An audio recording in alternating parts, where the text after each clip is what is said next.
आपको अहम खबर से आगाह करें, लेफ्टिनेंट जनरल फैज हमीद को तहवील में ले लिया गया है। Lieutenant general retired Faiz Hamid को तहवील में ले लिया गया है। अहम खबर जिसके हवाले से आपको अपडेट कर रहे हैं, lieutenant general retired Faiz Hamid को तहवील में ले लिया गया।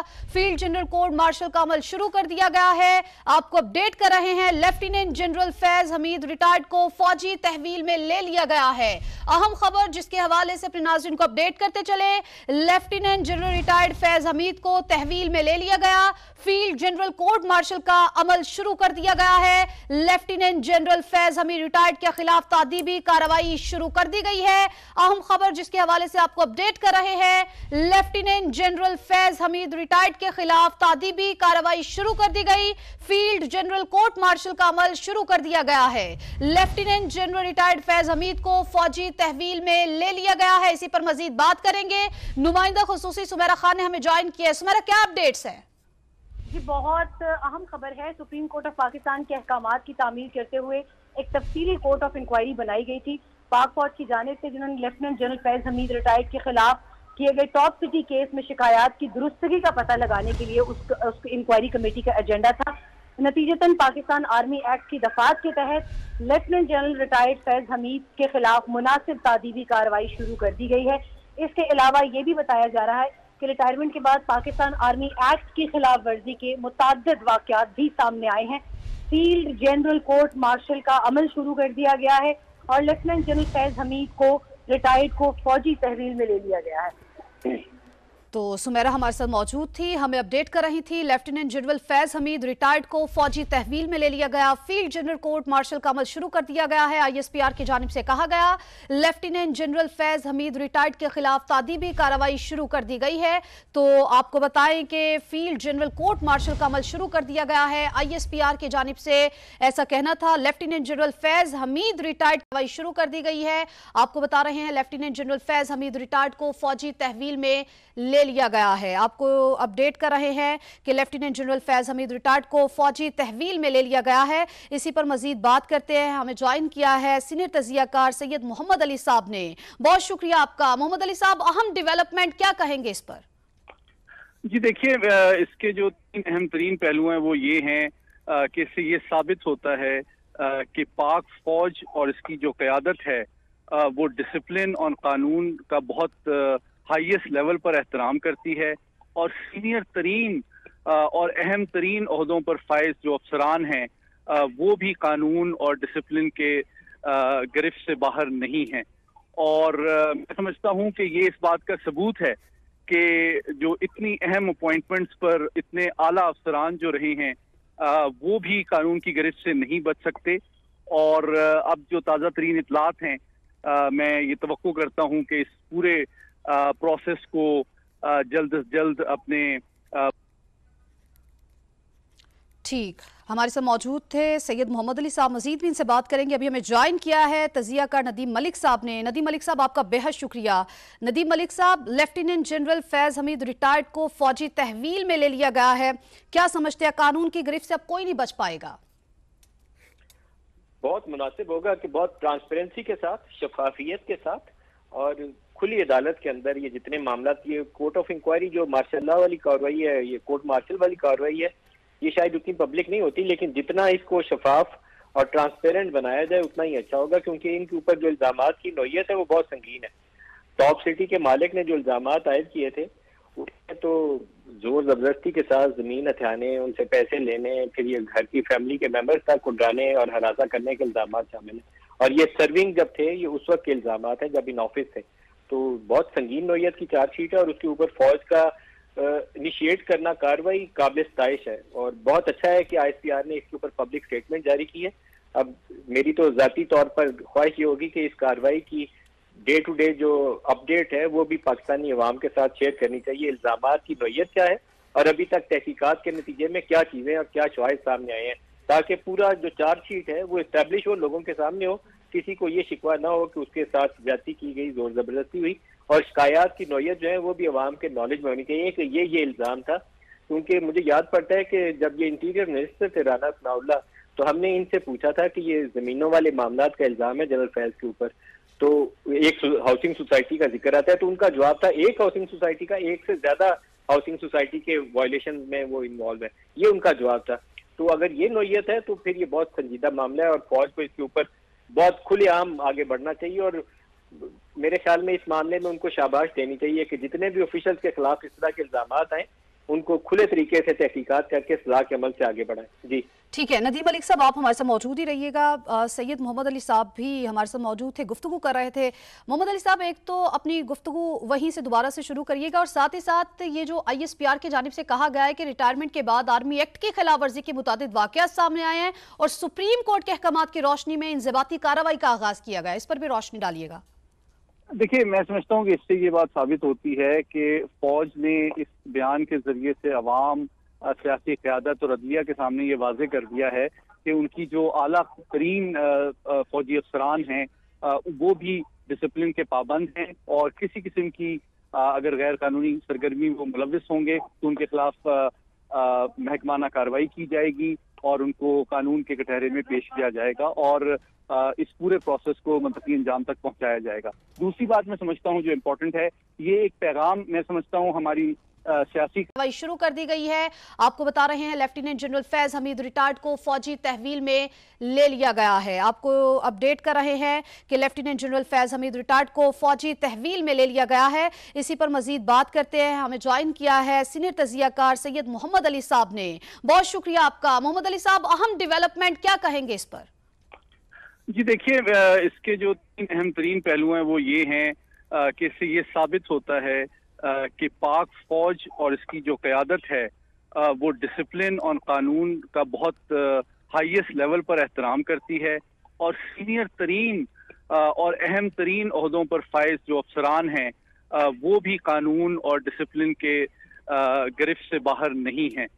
और मैं समझता हूँ कि ये इस बात का सबूत है कि जो इतनी अहम अपॉइंटमेंट्स पर इतने आला अफसरान जो रहे हैं वो भी कानून की गिरफ्त से नहीं बच सकते। और अब जो ताज़ा तरीन इतलात हैं, मैं ये तवक्को करता हूँ कि इस पूरे प्रोसेस को जल्द से जल्द अपने ठीक, हमारे साथ मौजूद थे सैयद मोहम्मद अली साहब, मजीद भी इनसे बात करेंगे। अभी हमें ज्वाइन किया है तजियाकार नदीम मलिक साहब ने। नदीम मलिक साहब, आपका बेहद शुक्रिया। नदीम मलिक साहब, lieutenant general Faiz Hamid retired को फौजी तहवील में ले लिया गया है, क्या समझते हैं कानून की गिरफ्त से अब कोई नहीं बच पाएगा? बहुत मुनासिब होगा कि बहुत ट्रांसपेरेंसी के साथ, शफाफियत के साथ और खुली अदालत के अंदर ये जितने मामला, ये कोर्ट ऑफ इंक्वायरी जो मार्शल लॉ वाली कार्रवाई है, ये कोर्ट मार्शल वाली कार्रवाई है, ये शायद उतनी पब्लिक नहीं होती, लेकिन जितना इसको शफाफ और ट्रांसपेरेंट बनाया जाए उतना ही अच्छा होगा, क्योंकि इनके ऊपर जो इल्जाम की नौयत है वो बहुत संगीन है। टॉप सिटी के मालिक ने जो इल्जाम आयद किए थे उसमें तो जोर जबरदस्ती के साथ जमीन हथियाने, उनसे पैसे लेने, फिर ये घर की फैमिली के मेंबर्स तक उड़ाने और हरासा करने के इल्जाम शामिल हैं। और ये सर्विंग जब थे, ये उस वक्त के इल्जाम है जब इन ऑफिस थे, तो बहुत संगीन नौयत की चार्जशीट है और उसके ऊपर फौज का इनिशिएट करना कार्रवाई काबिल सताइश है और बहुत अच्छा है कि ISPR ने इसके ऊपर पब्लिक स्टेटमेंट जारी की है। अब मेरी तो जाती तौर पर ख्वाहिश ये होगी कि इस कार्रवाई की डे टू डे जो अपडेट है वो भी पाकिस्तानी अवाम के साथ शेयर करनी चाहिए। इल्जामात की नौयत क्या है और अभी तक तहकीकात के नतीजे में क्या चीजें और क्या शवाहिद सामने आए हैं, ताकि पूरा जो चार्जशीट है वो इस्टेब्लिश हो, लोगों के सामने हो, किसी को ये शिकवा ना हो कि उसके साथ ज्यादती की गई, जोर जबरदस्ती हुई। और शिकायत की नौयत जो है वो भी अवाम के नॉलेज में होनी चाहिए कि ये इल्जाम था। क्योंकि मुझे याद पड़ता है कि जब ये इंटीरियर मिनिस्टर थे राना सनाउल्लाह, तो हमने इनसे पूछा था कि ये जमीनों वाले मामला का इल्जाम है जनरल फैज के ऊपर, तो एक हाउसिंग सोसाइटी का जिक्र आता है, तो उनका जवाब था एक हाउसिंग सोसाइटी का, एक से ज्यादा हाउसिंग सोसाइटी के वायलेशन में वो इन्वॉल्व है, ये उनका जवाब था। तो अगर ये नौयत है तो फिर ये बहुत संजीदा मामला है और फौज को इसके ऊपर बहुत खुलेआम आगे बढ़ना चाहिए और मेरे ख्याल में इस मामले में उनको शाबाश देनी चाहिए कि जितने भी ऑफिशियल्स के खिलाफ इस तरह के इल्जाम आए उनको खुले तरीके से तहकीकात करके सजा के अमल से आगे बढ़ाएं। जी ठीक है, नदीम मलिक साहब आप हमारे साथ मौजूद ही रहिएगा। सैयद मोहम्मद अली साहब भी हमारे साथ मौजूद थे, गुफ्तगू कर रहे थे। मोहम्मद अली साहब, एक तो अपनी गुफ्तगू वहीं से दोबारा से शुरू करिएगा और साथ ही साथ ये जो ISPR की जानिब से कहा गया है कि रिटायरमेंट के बाद आर्मी एक्ट की खिलाफ वर्जी के मुताबिक वाकयात सामने आए हैं और सुप्रीम कोर्ट के अहकामात की रोशनी में इंजबाती कार्रवाई का आगाज किया गया, इस पर भी रोशनी डालिएगा।